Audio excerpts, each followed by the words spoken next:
People, let's get together. Stop all this fussing and fighting. Let's love one another. You gotta help your mother, help your father, help your brothers, help your sisters, help your neighbors and your friends. We are one people, one nation, one destiny. Everybody, y'all. One people, one nation, one destiny. Yeah, yeah.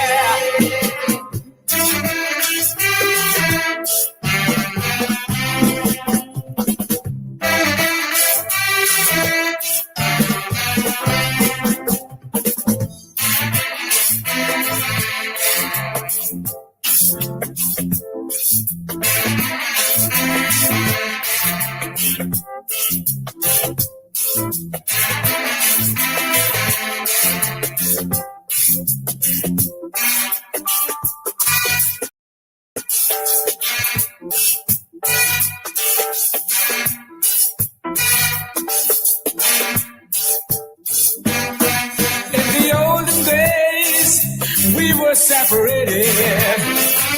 Now we are freer. That's the way it should be. You gotta help your mother, help your father, help your sister, help your brothers, help your neighbors, and your friends. We are one people, one nation, one destiny. Yeah, yeah. One people, one nation, one destiny.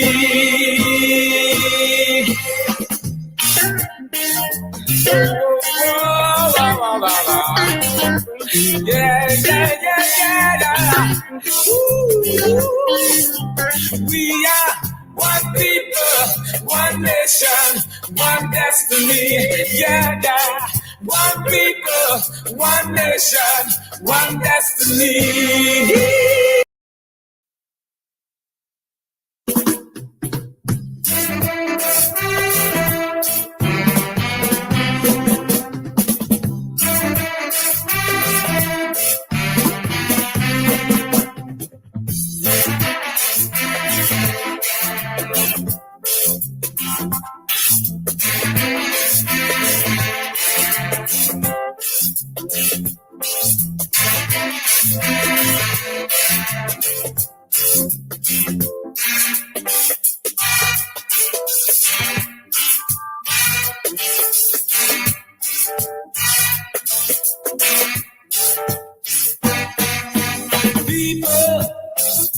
Let's get together.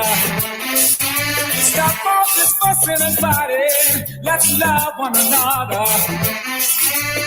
You gotta help your mother, help your father, help your brothers, help your sisters, help your neighbors and your friends. We are one people, one nation, one destiny. Everybody, y'all. One people, one nation, one destiny. Yeah, yeah.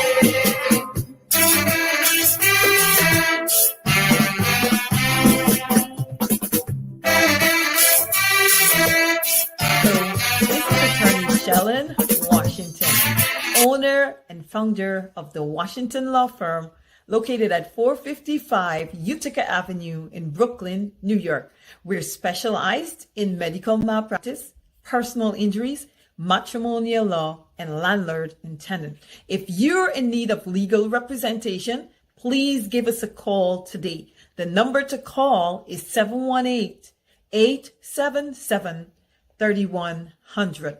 Consultation is free at no cost to you. So call us today to see if we can be of any assistance to your legal needs. Again, the phone number to call us is 718-877-3100.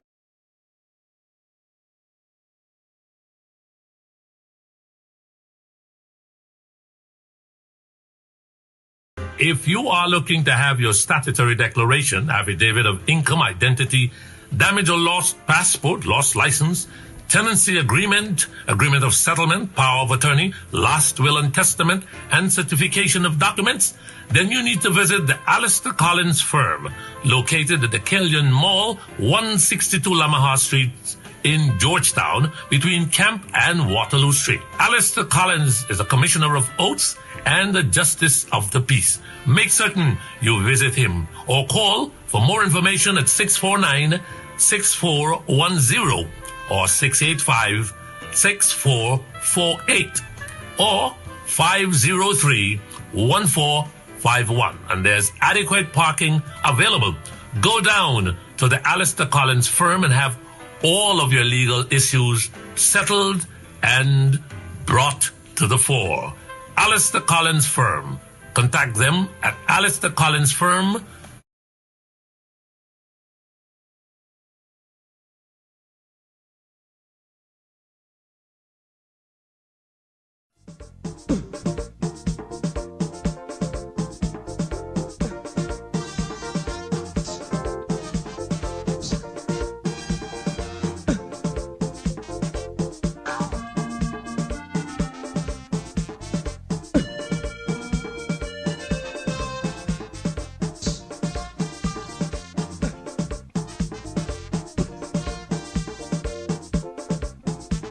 I'm in the mood, I'm feeling rude, I'm feeling hot, I want to run. The feeling exciting, so darling, let's do something. I wanna rub my body on your body, body on your body. Let me rub my body on your body. I wanna rub my body on your body. I wanna rub and love up. I wanna rub and kiss up. I wanna rub and jam up. I wanna rub and rub. Well, the gas raised up and the grocery raised up. I think the government should do something about that because people taping and raise up top dog, you don't know. That all what I have to say. They should really do something about that. Right, I'm out now. I'm living in Guyana, right? I'm out now. Like, I ain't in Guyana no more. I think I gonna go and get me visa, and I gonna fly out, and I gonna go to Mormis, and I gonna relax myself, because I ain't in Guyana no more. I ain't in Guyana. I gotta go Mormis. Entire international community spoke about the attempts to rig an election, spoke about the attempt democracy from the people of this country. Let's fix that first. Let us fix that.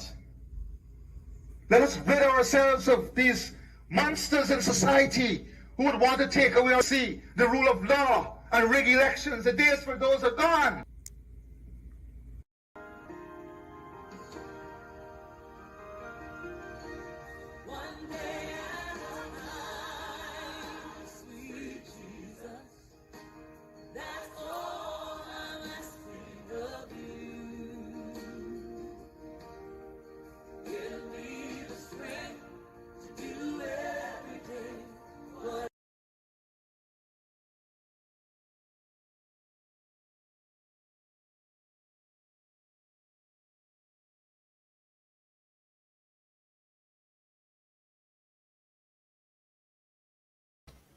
All right, hey, guess what? It's 8 minutes after 9 o'clock. My name is Mark Benchap, and welcome to Straight Up.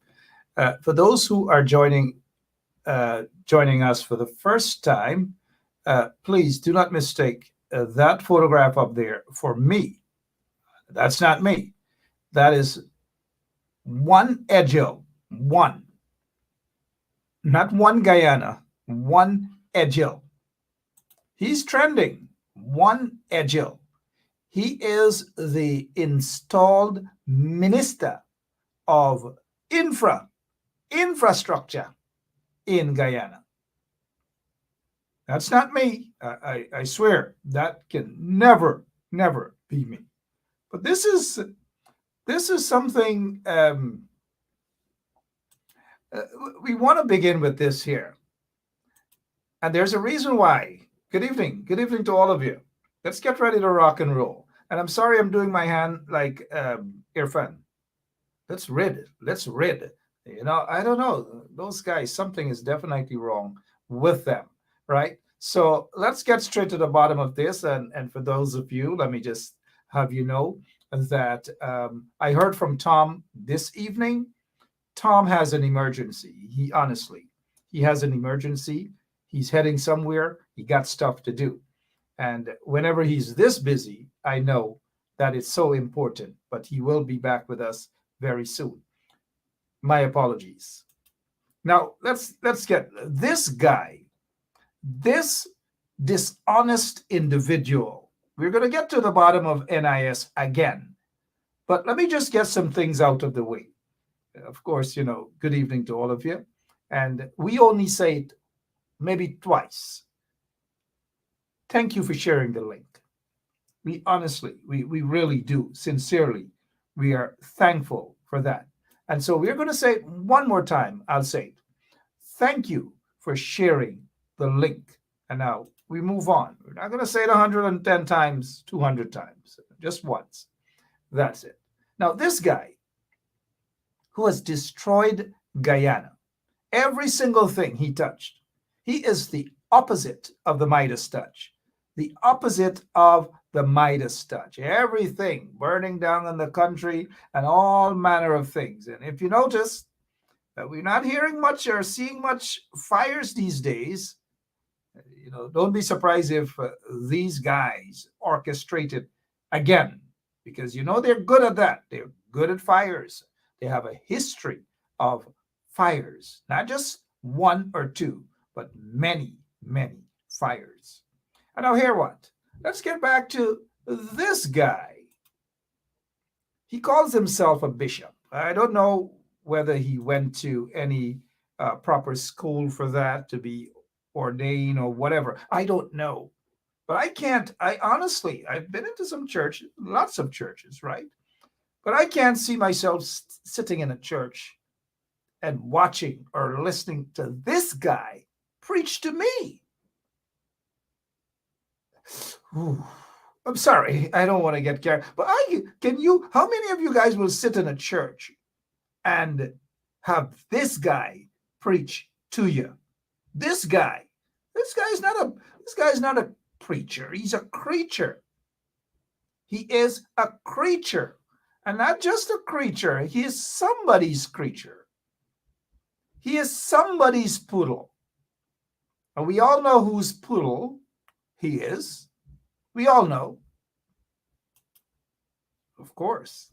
Now listen to how this guy, mini Putin, a wannabe dictator who is not brave enough. Trust me, this guy is like a little pussycat. We'll get into that some other time. But this guy bumped the one Egil, the guy who's parading as a bishop. This guy bumped this thing. Well, this thing was bumped by that thing. Listen to this bump. Sorry, I thought I had the video, but Lemon will have to explain what happened to the video. But this is it. When I came back, all right, Agil, not now. Please have a seat. You just disrupted. Yeah. Agil, have a seat. Have a seat. You are disruptive. In other words, shut your mouth, Agil. Shut your mouth. You're not making sense. Sit down. And mind you, that's coming from Jagdeo. Sit down. Sit down. And I want to ask you guys this question. Do you think that Bharat Jagdeo would have done so to Dr. Ashni Singh? What do you think? Would he have done so to Ashni Singh? No. Would he have done that to Anil Nandalal? No. Would he have done that to Rohi?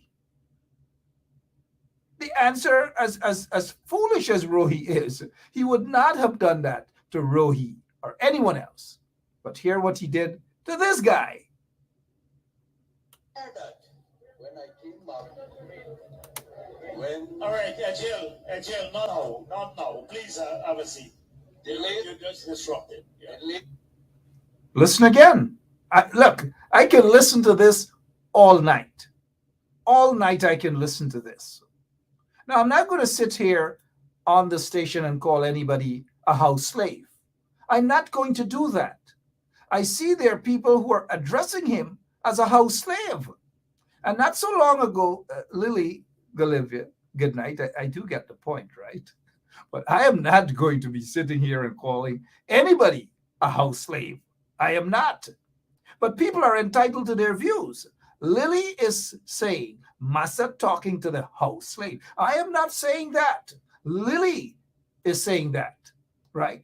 Because I am just not going to call anybody a house slave on here at all. I wouldn't do that. Trust me, if you see my facial expression, you'll understand why I wouldn't do that. But let's go back again. When I came back,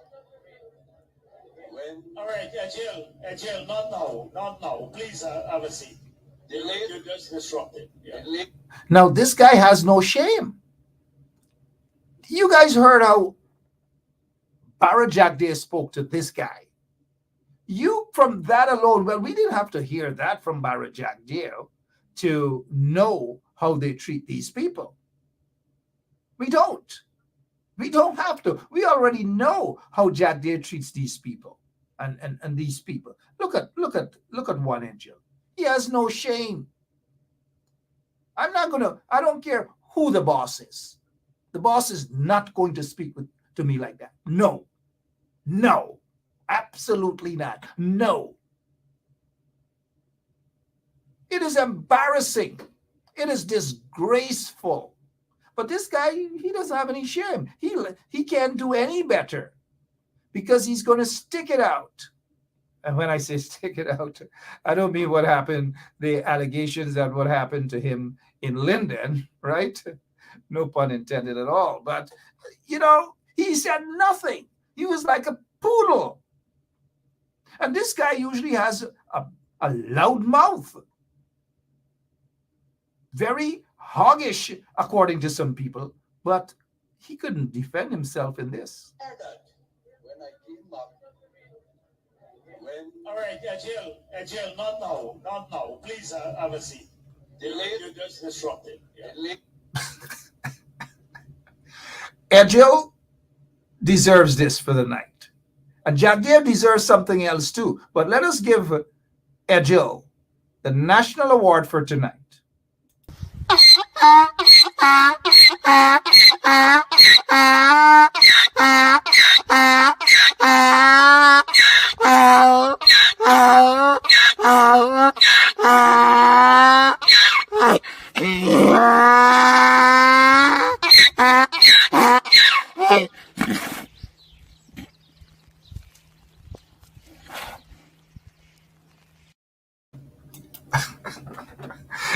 Good for him, as we would say, right? Good for him.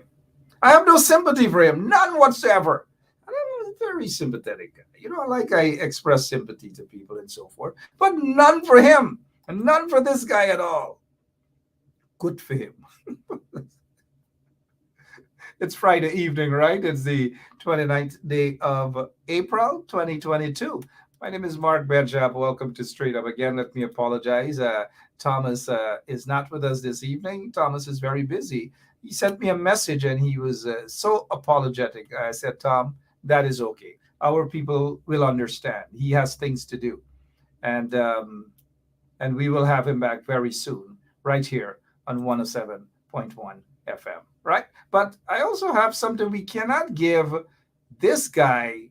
We cannot give Edgel a nice award and not give Jagdeo one. So I have a special something for Jagdeo this evening, not from NIS, mind you, but this something is not from NIS, but we'll get into the NIS business just now again. and break it down for you again and let you know that it is the PPP and that it is Jagdeo who destroyed NIS. And it is something that you've got to be concerned about. It is very scary. I'll explain why it's scary. But Jagdeo, he's got to get an award right here on 107.1 FM. This is him. It suits him for many reasons. It does. So we'll get into that. Here he goes for Jagdeo. Yeah, you already know what I want. Let me go. Give me Polari, I want Polari. Yeah. Give me Polari, I want Polari. Yeah. Give me Polari, I want Polari. Yeah. Give me Polari, I want Polari. Wrong Polari, tiny Polari, fat Polari, born Polari, any Polari I eat. Same Polari, gal you gotta make 'em good, run it up and fry 'em. Gal you gotta make 'em good, put some sour pan 'em. Gal you gotta make 'em good, you know I really want 'em. Even if it's for a gal, give me, let me eat 'em. Give me Polari, I want Polari. Yeah. Give me Polari, I want Polari. Yeah. Give me Polari, I want Polari. Yeah. Give me Polari, I want Polari. I don't know, man. Look, you guys got to pray for me, please. I don't know, lots of things going through my mind when I'm listening to that particular tune. But let's move on with tonight's program, 21 minutes after 9 o'clock, if you're now joining us. Those of you who are joining us underground via 107.1 FM, good evening and welcome. It's Friday, right? And many of you will say, thank God it's Friday. It's payday.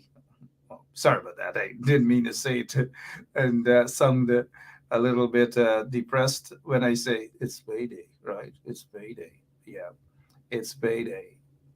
It's payday. Yeah. So good evening and let's rock and roll. This story happened back in 2021. That was last year, just around this time, same day, everything last year. And there's a reason why I'm bringing this particular story up, because it showed up on my timeline.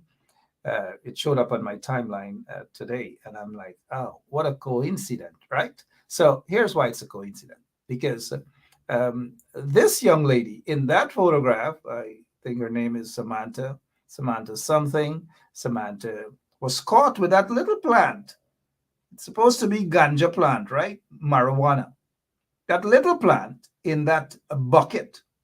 They arrested her, took her mugshot, removed her mask, took her mugshot, and plaster it all over. Embarrass her for that little piece of, you see there, that plant. That little plant. They say it's marijuana. I don't know. But this is what happened. This is what they did to her. Nobody really came to her rescue.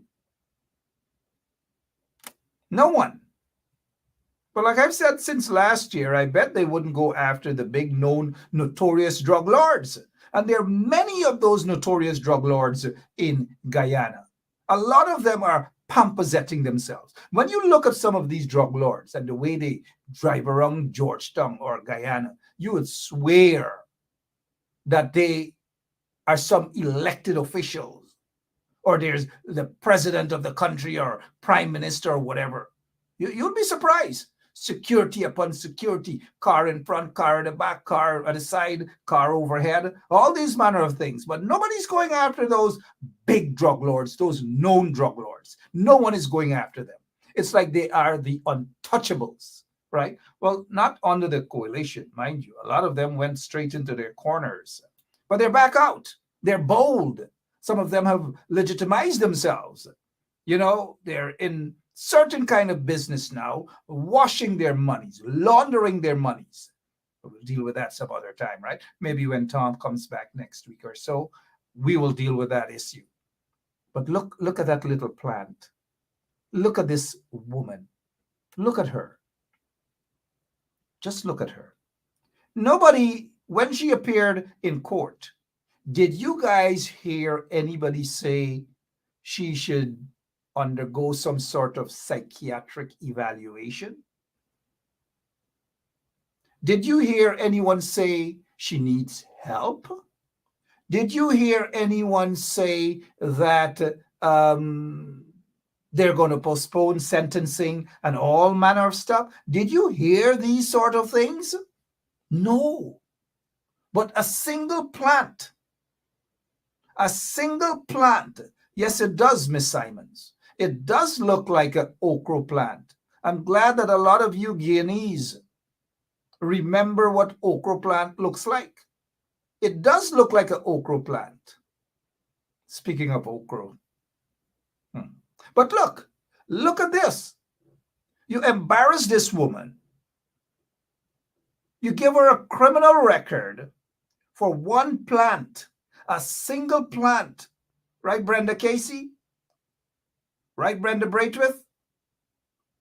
Right, June Beresford? And others? One single plant. But someone got caught with kilos of cocaine, and they're zigzagging on the sentencing.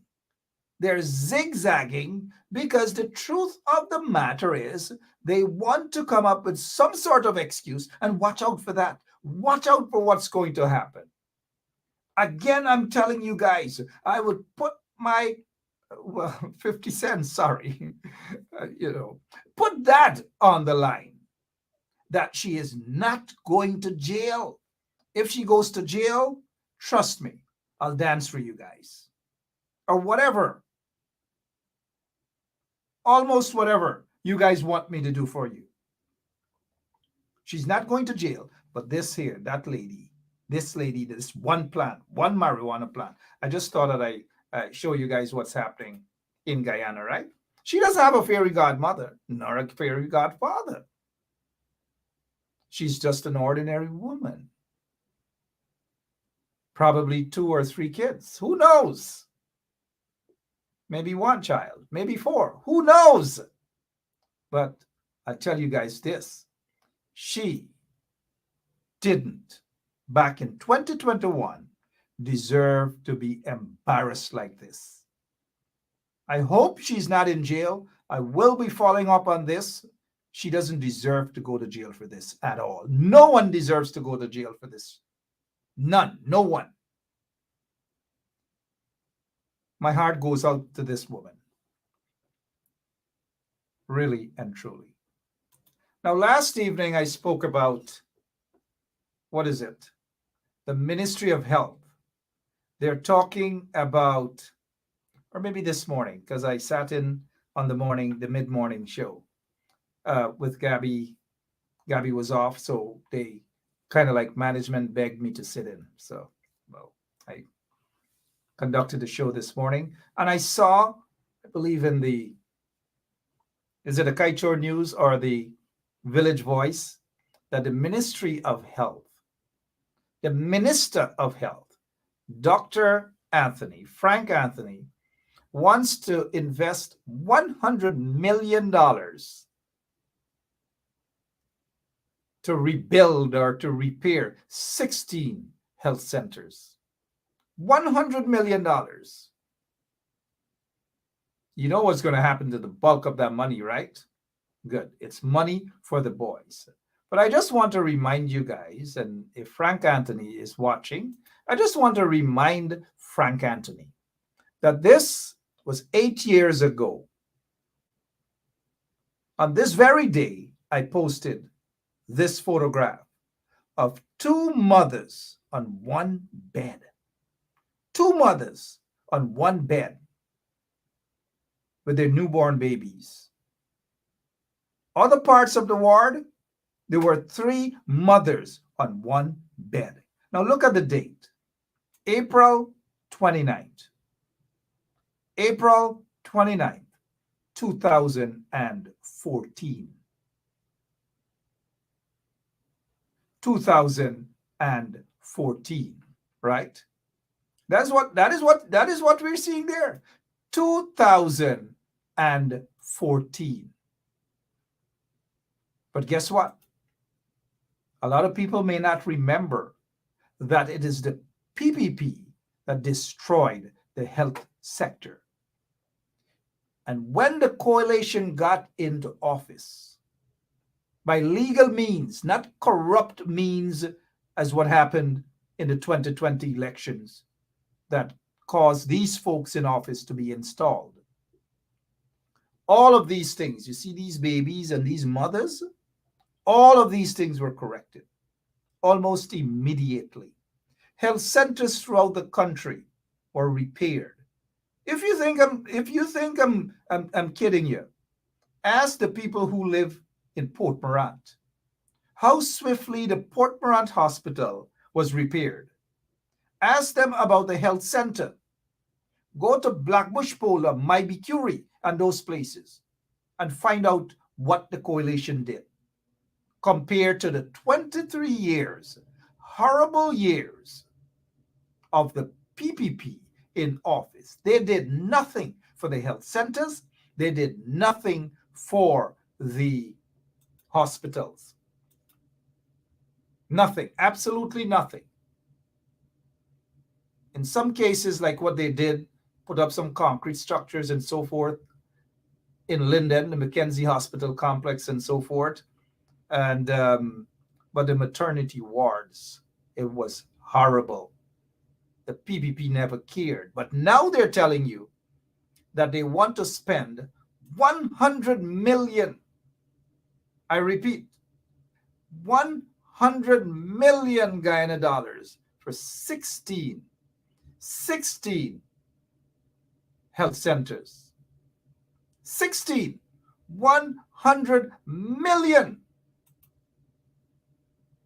Miss Monroe Reese, good evening. Yes, Frank mean them thieving 100 million in the disguise of health center repairs.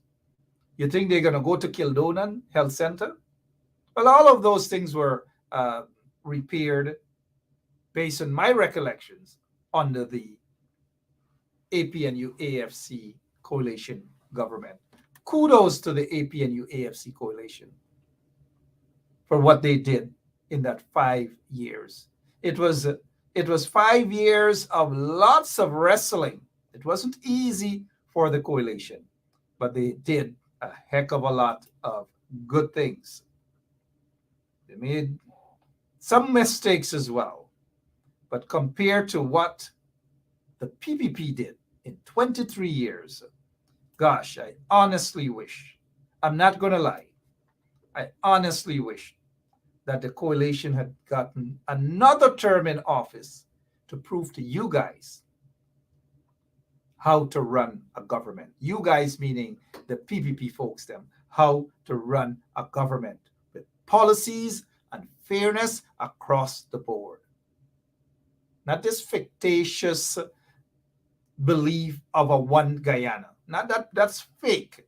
It's fake. I want all of you to remember it is fake. And anytime you see Irfan Ali or hear him talking about this one Guyana thing, know that it is fake. He's not concerned about that at all. It's one hustling Guyana for them. But what we know is we are one people, one nation, one destiny. But they don't want to preach that. They just don't want to preach that at all. They just don't.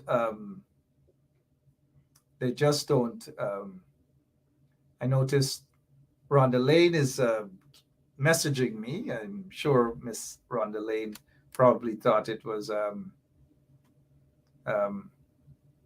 inbox message she's sending. But Rhonda, I know technology and so forth. Rhonda Lane's daughter went out somewhere, I believe, in Region 1, and she wants to ensure that she gets in touch with her daughter. I understand your pain, Rhonda. And let us pray for Rhonda's daughter to return safely. So we are with you on this, Rhonda.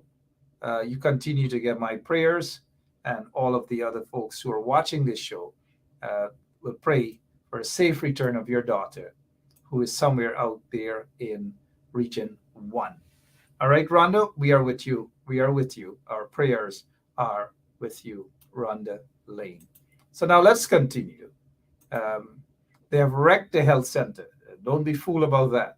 What other stuff we can touch on before? Let me see. What is this here? Now, Robeson Ben. Robeson Ben, that's the fire expert, the guy who knows how fires have started and who bandungwa and whatever. He knows it. He knows it. There's a fire guy, Robeson Ben. After the fire at Ivleri that almost burnt down the Director of Public Prosecution's building, this guy, Robeson Ben, said that he will release, this is since late last year, the fire service report on the fire. Now, I'm just going to throw this at you. If the report was damning, or fingers would have been pointing in the direction of some APNU AFC folks, you know what? He would have loved for that report to be made public. But the reason he doesn't want the report to be made public is that it's going to show that he is a liar. It's going to show that he was just spreading propaganda. It is going to show that he was just being politically silly and dotish as always, right? So let's get back to his dotishness again. This is what this guy is saying about the Haitians. No visas for Haitians in Barbados waiting to come to Guyana. None whatsoever. But they have other nationalities in other countries because they don't look like the Haitians. Mind you, I'll repeat, they have other nationalities who travel to Guyana hassle-free. For the most part, hassle-free. Nobody checks on them, all because they do not look like the Haitians. And I'm going to repeat that again for you. They don't look like the Haitians, as the Haitians do. So they are going to take every opportunity to embarrass the Haitians, to make the Haitians feel unwelcome. Get out of Guyana. The PPP regime is saying they do not want Haitians in Guyana. That's what they're saying. And they put this Looney Tune guy, Robeson Ben, who sits there as the Minister of Home Affairs with no experience, nothing whatsoever. And they took him and put him there.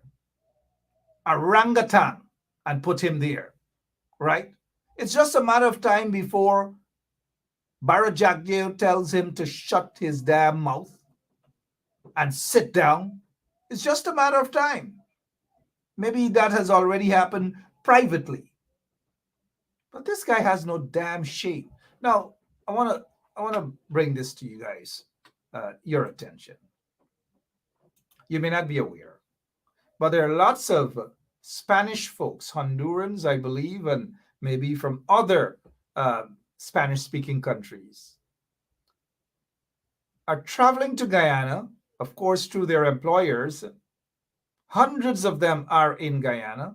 They travel from Miami. If you are on a plane, you'll see a lot of them. Their passports are Honduran passports, or maybe from Ecuador or wherever, Honduras or Ecuador, and they go to Guyana to work. They are allowed to do that. Nobody's questioning their employers. Nobody's questioning these Hondurans or these Ecuadorians or whatever. Nobody's putting them through the same sort of horrible, inhumane treatment like the Haitians. But those Spanish-speaking folks are in Guyana working, making more than most of the regular folks in Guyana. They're allowed to do that. Find out where they're working. But the Haitians are not allowed to do that because Robeson Ben and the rest of PPP vagabonds do not want these guys in Guyana. They do not want the Haitians in Guyana. But they're going to accept thousands of Venezuelans because they don't look like the Haitians. They don't. Do you think if the Venezuelans looked like the Haitians, look, they would have accepted 39,000? Hell no. They don't even want to accept 9. Not even 9 they would want to accept, much less 39,000. And then Guyanese now have to ensure that the Venezuelans are okay. Now, don't get me wrong. People, Guyanese go all over the world, mainly in the US and Canada, UK, and things, as refugees. Well, asylum seekers. For the simplest of things, people seek asylum for, whether in Canada, or whether in, like, I recall there was a case in Canada, and I'll show you guys probably sometime next week. There was a guy who sought asylum. He was granted, and he said to the authorities in Canada that he was forced to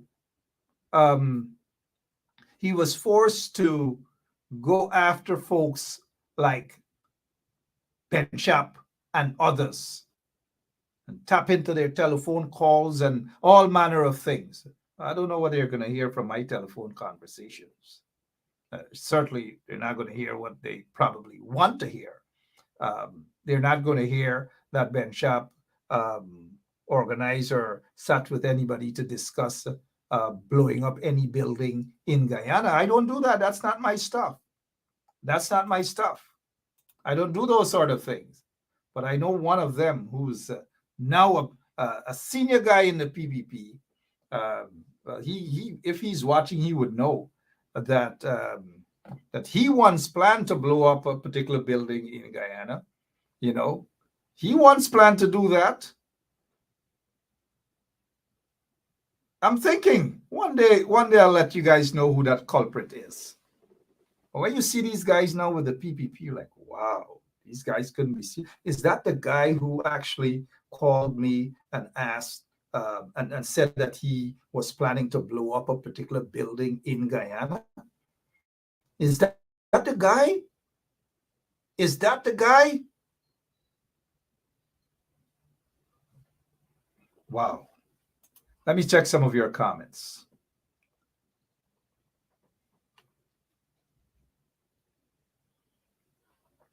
Somebody said that there is a hi Charles, Eileen Charles.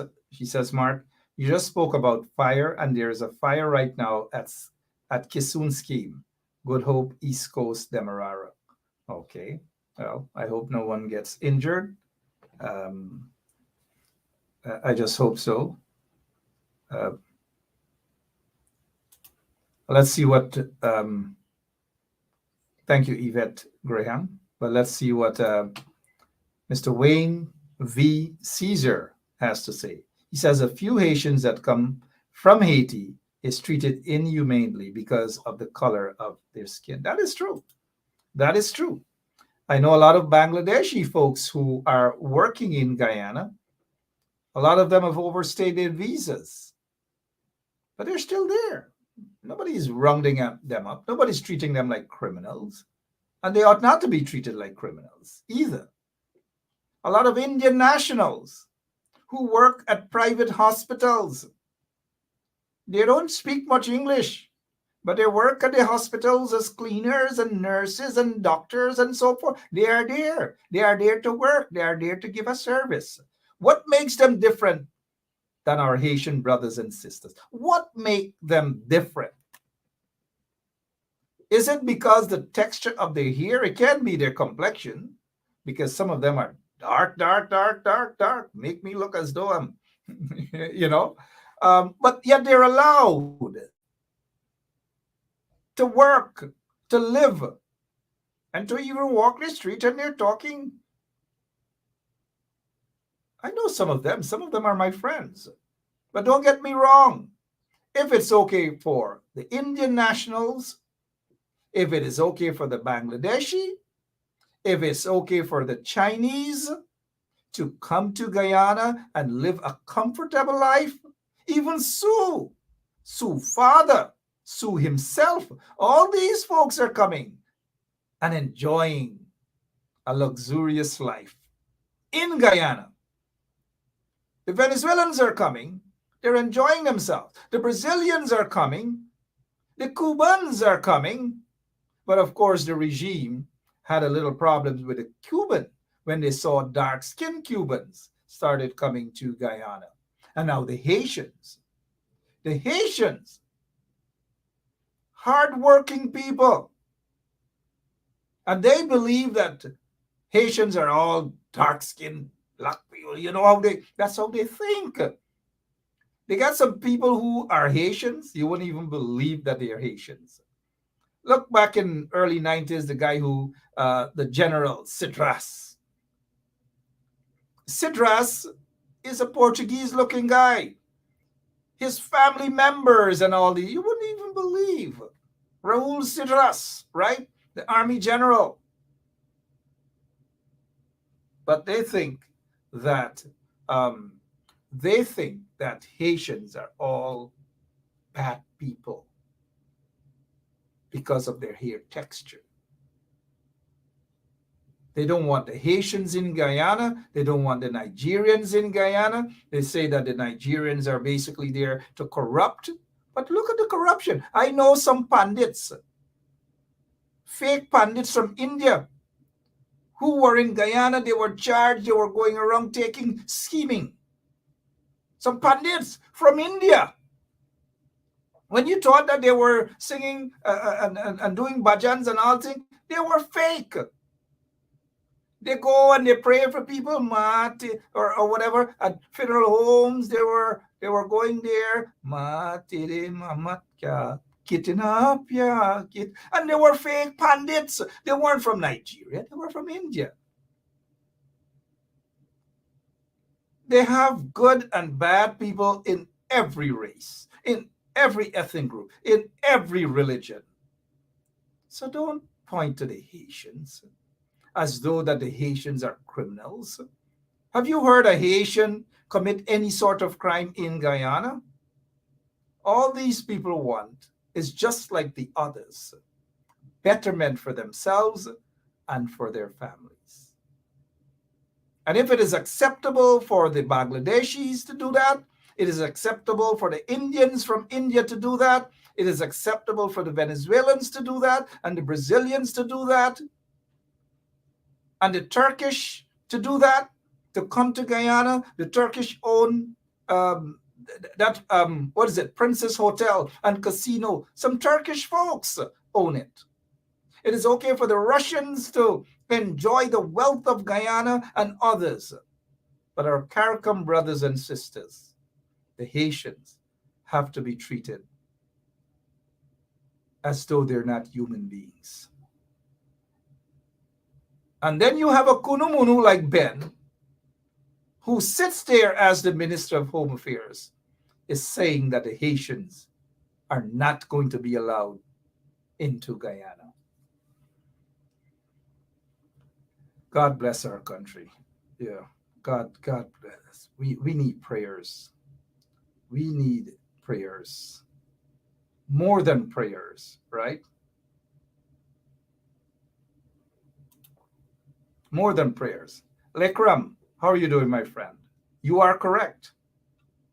All. I mean, look, I recall on numerous occasions, they have people who think that I'm mulatto. I'm black. I am black, right? They have some Guyanese. Some of them are my relatives too. They're Indians. Them dark, but they don't want you to call them black, right?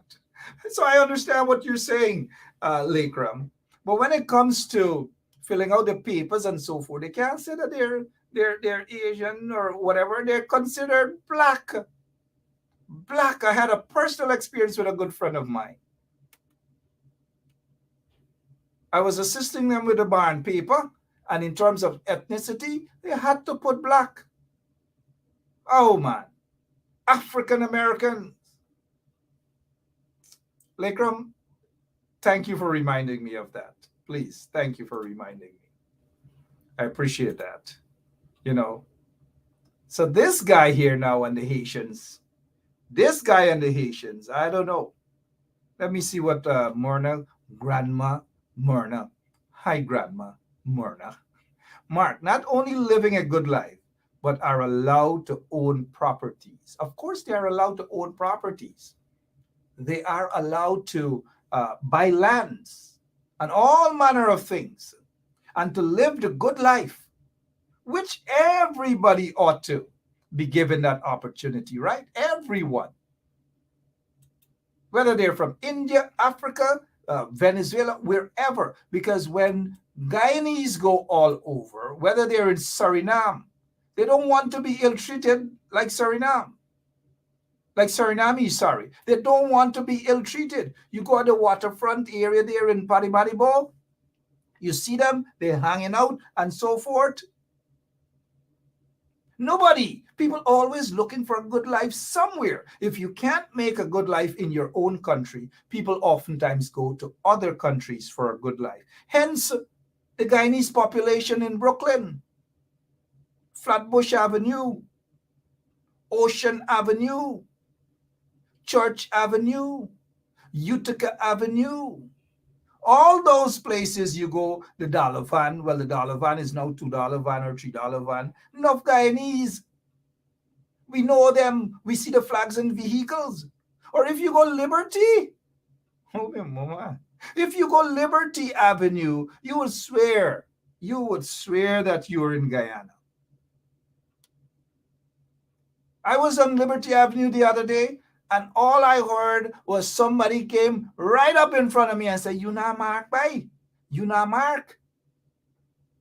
And she took a selfie. "You not Mark?" I'm like, "Of course me a Mark, auntie." Right? So Guyanese go all over for a better life. So if people see that they can have a better life in Guyana, we can't blame them because we do the same. But I don't see some of them going Russia for better. Only a few. I know a few folks in Russia, right? But they don't go China and thing. They don't go to India. Most of them don't go those places. They come to Guyana. They come to America, Canada, and UK, right? All right, good. I get that point across. Let me see. Roxlyn is asking. Good evening to you, Roxlyn Jones. Roxlyn Jones is asking, and it's a good question, Roxlyn. Gosh, we have some really bright folks, as oftentimes we do. And I appreciate the questions that you guys ask. But here's Roxlyn Jones. Why they can't come? Roxlyn, you know why they can't come. You know why they're not allowed into Guyana. Because they're persons of African descent. And to the PPP, those kind of people are not wanted. Because the PPP, as racist as they are of the view that all Black folks who are allowed, especially the Haitians, if 10,000 Haitians or 15,000 Haitians are allowed in Guyana, and then they fill out their cards and they get ID cards and they are allowed to vote. Now the PPP is saying, look, if we allow these Black folks into Guyana, these Haitians, these folks who would run around Guyana talking sakpase, kumutaluvu, sababien, and these sort of things. No. The PPP saying, I don't want them kind people there. And so they're going to accept those folks who are coming in from India and Bangladesh, and they're working at those private hospitals. A lot of them can't speak English. You go up to them, you say, "Aapke naam kya hai? Mera naam de." That you ask them, if they speak English, me no speak English, my brother. Kya hua? They said, nahi, me no speak English. Right? They're accepted. Because the PPP, they're of the view that the Indian nationals and the Bangladeshi nationals are more likely to vote on elections day for the PPP. They have that same view on the Venezuelans as well. And the Brazilians. But the Haitians and the Nigerians and the Ghanaians and so forth, no. I mean, I want them in Guyana. Kick them out, and we will find all reason not to accept them in Guyana. And even if they come to Guyana and we catch them in some hotel or whatever, we are going to say that someone is trafficking them into Guyana. But you never hear that they say anybody is trafficking the Indian nationals from New Delhi, from Bombay, or wherever. You're not going to hear that. You're not going to hear that the Bangladeshis are being trafficked into Guyana. A lot of Bangladeshi came through Guyana, from Bangladesh to Guyana, and some of them found their way into the United States of America. And when law enforcement agencies, members of certain law enforcement agencies were able to find out their true background, well, that's another big story that maybe Tom should talk about it sometime. So to answer your question, Miss Jones, Roslyn, exactly what I just said. They don't want these black folks in Guyana at all.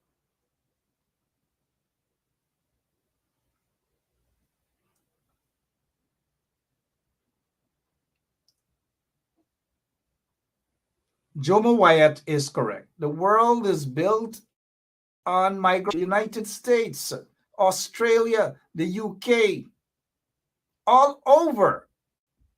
Who you think made it possible for America, the United States of America, to be this strong nation as it is? Infrastructure and all these things. It was persons who were forced to do slave work. Africans, it is a fact. Look at all the big buildings. When you look at the railroads and all these things, of course, out in California, the Chinese, they treated the Chinese badly. But when you look at all these big buildings and 100, 200, 300 years old, look at the White House. Who you think built the White House? Yeah? Who you think built the White House? Africans, who they describe as slaves, built that White House to shelter a lot of racists who sat there in the Oval Office. Then again, hey.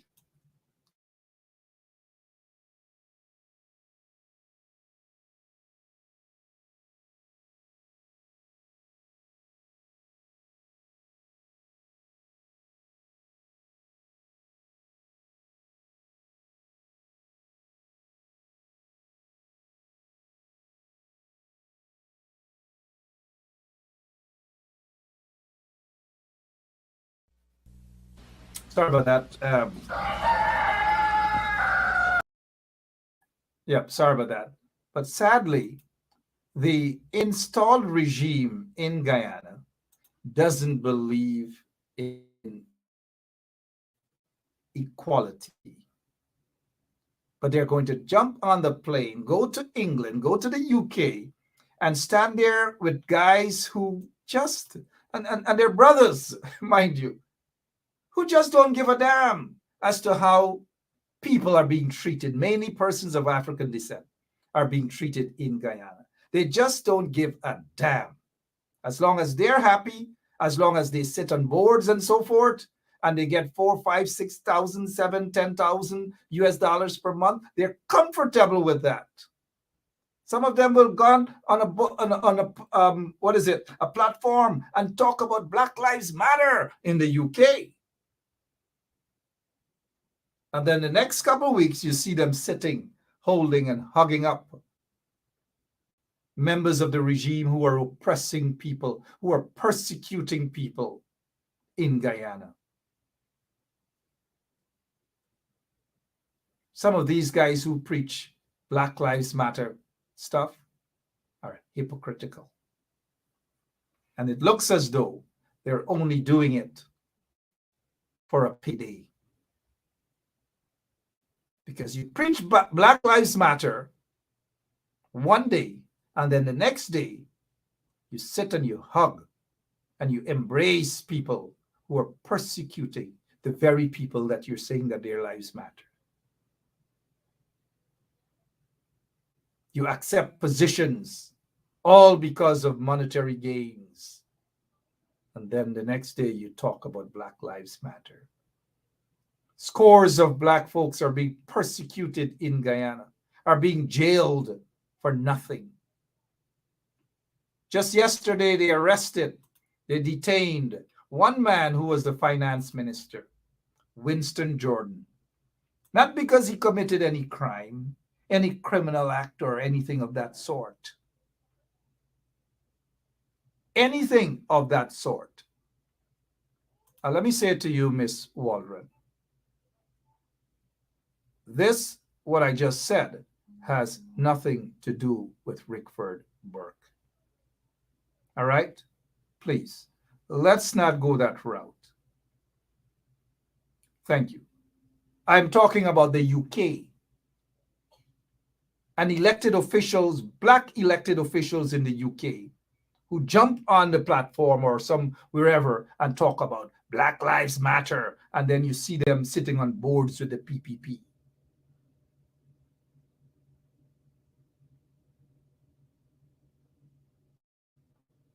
If I want to address anything to Burke, I would call Burke's name.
Okay, sorry about that. You see what's happening, really, right? So let me know if you're hearing me loud and clear. So let's not try to be mischievous, guys. And so Winston Jordan didn't commit any crime, but in the eyes of the PPP, he has committed a crime. He gave people who wanted land at Ogle, and he was part of a government, a legitimate government. People applied for land. He gave them, there was a process, I am sure. And those folks who were denied access to any piece of land across Guyana for the 23 years the PPP were in office for, they finally got that opportunity for a piece of land to do business in Guyana, right? To do business in Guyana. Just like Irfan Ali and these guys are going around inviting all kinds of people to Guyana to do business. But yet when this guy gave Guyanese land, legitimate landowners, he is now being made or described in the eyes of the PPP as a criminal. So they're going to lock him up, treat him like a criminal, handcuff him, detain him, just to embarrass him. He hasn't committed any crime. But let me tell you guys one of the biggest crimes committed in Guyana. And that was by Donald Ramotar when he was the minority president. Weeks before or days before the 2015 elections, They gave away 2 big oil blocks to friends and cronies that cost billions of Guyana dollars. Billions of Guyana dollars.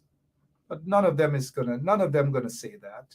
They go after this guy because he gave away a couple of pieces of land to folks who don't look like the PPP Irfan Ali, who don't look like how Irfan Ali wants them to look.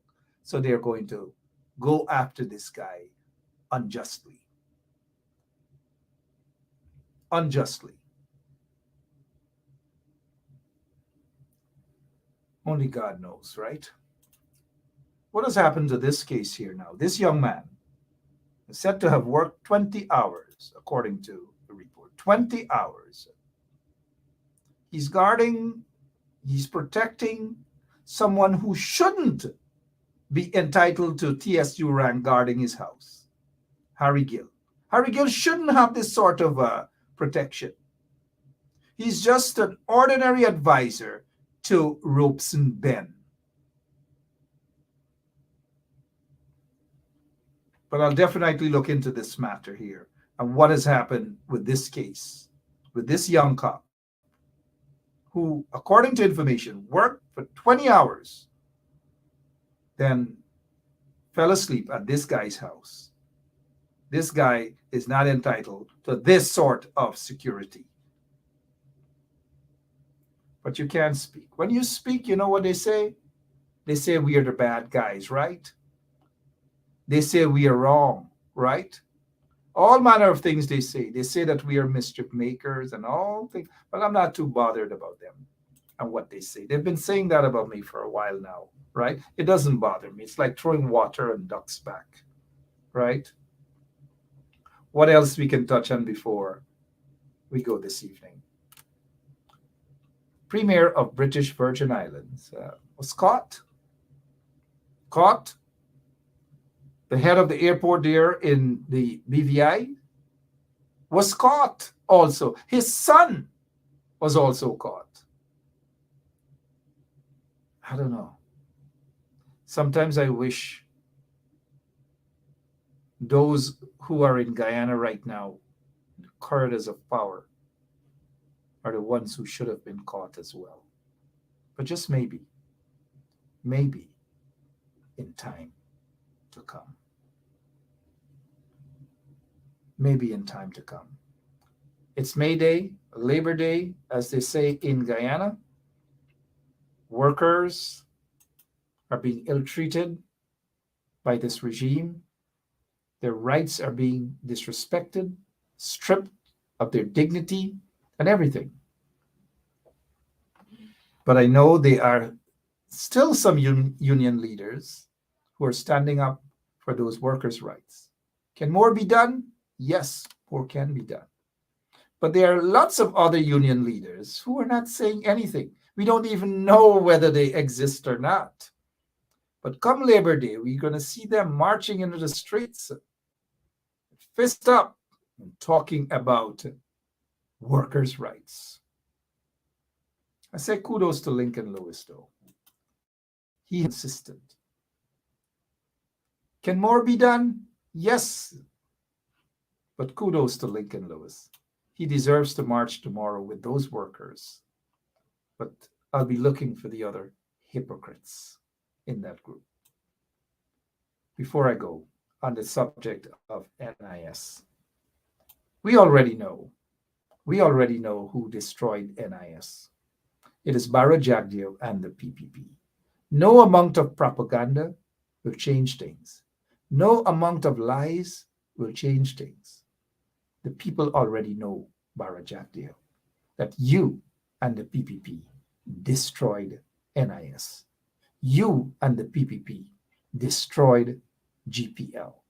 You and the PPP destroyed the healthcare system in Guyana. You and the PPP, Jagdeo, destroyed Gaisuko.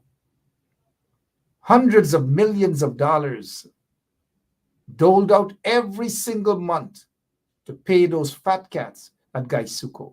The CEO, just an ordinary guy who didn't have money to take a train, who didn't have token, couldn't even buy a bottle of what you call it, Heineken. But today, he sits there as a fat cat, drinking more than beers. He got a maid, he got one gardener, he got one driver, and he makes a heck of a lot of money every month. He's filthy rich now. But the ordinary workers, the ordinary cane cutters, they can't get that. They have no one to turn to. They have nowhere to go. They have no jobs. It is not as a result of the coalition, so don't blame the coalition for that.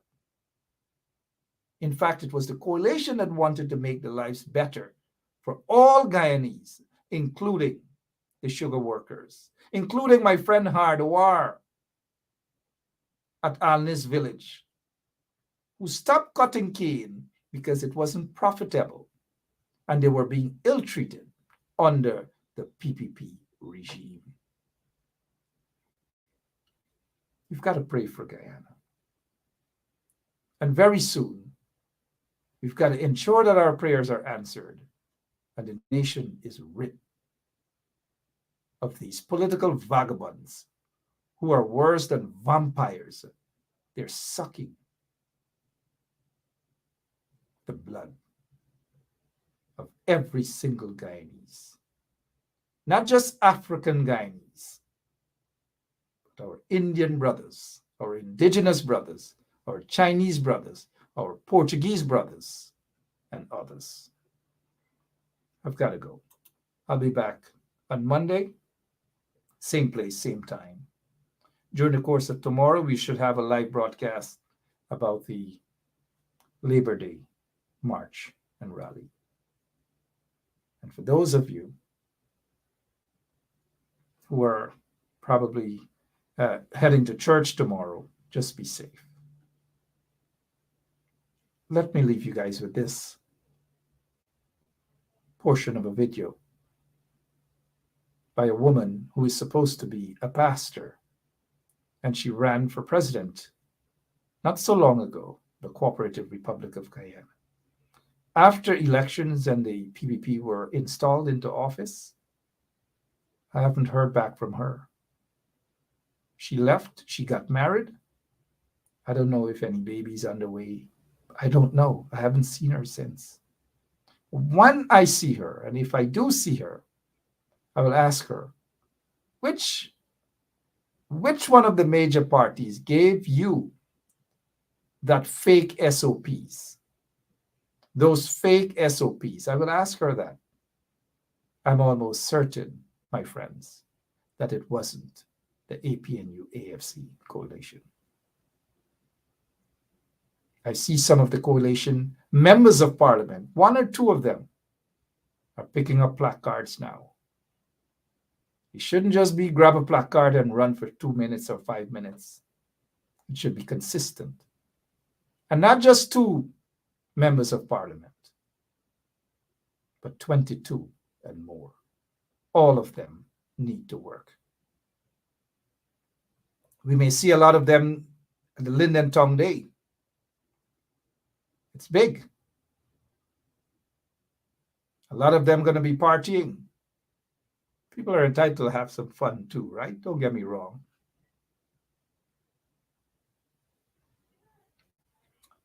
Clean fun, that is. Listen to a portion of this here, which will remind PPP supporters that the PPP has rigged the elections and the SOPs, the fake SOPs, they should ask the PPP about their fake SOPs. This woman said it all. I'll see you guys later. God bless you all. So it means that we would not have gotten the statements of poll for every polling station. To be honest, the People's Republic Party have only a handful of statements of poll. The people who will have statements of poll for all the polling stations would be the large parties, which would be the coalition and the PPPC, because they would have been able to send scrutineers to all the polling stations. So let me say that verification process that we are hoping GCOM will have to return to complete will be largely between the coalition, that is the SOPs that the coalition has, and the SOPs that the PPPC has. Because the small parties only have a smattering of SOPs. Now, having said that, let me let you know that we small parties were given handouts with collated versions of the SOPs. We were very kindly given, because when we said, well, because we didn't have scrutineers at all the stations, I can tell you that one of the big parties very kindly offered us copies of a handout that had collated the results from the SOPs. Now, let me tell you, in the spirit of transparency, that as the presidential candidate for the PRP, I had a look at those results. It wasn't an in-depth look, because our election agent has that collated copy that we got from one of the big parties in her possession. But I can tell you this much.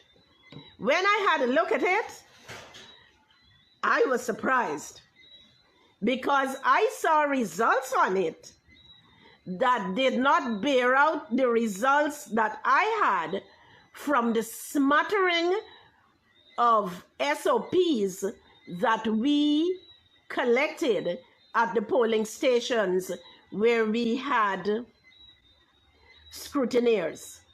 So, this is attorney Shellen Washington, owner and founder of the Washington law firm located at 455 Utica Avenue in Brooklyn, New York. We're specialized in medical malpractice, personal injuries, matrimonial law, and landlord and tenant. If you're in need of legal representation, please give us a call today. The number to call is 718-877-3100.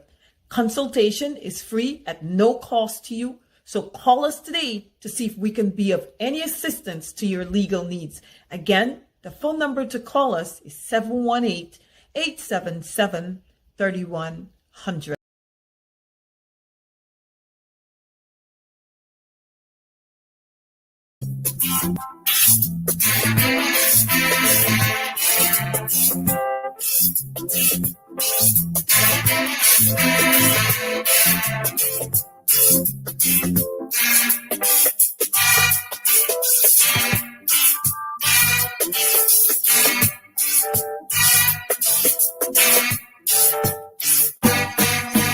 People, let's get together. Stop all this fussing and fighting. Let's love one another. You gotta help your mother, help your father, help your brothers, help your sisters, help your neighbors and your friends. We are one people, one nation, one destiny. Everybody, y'all. One people, one nation, one destiny. Yeah, yeah.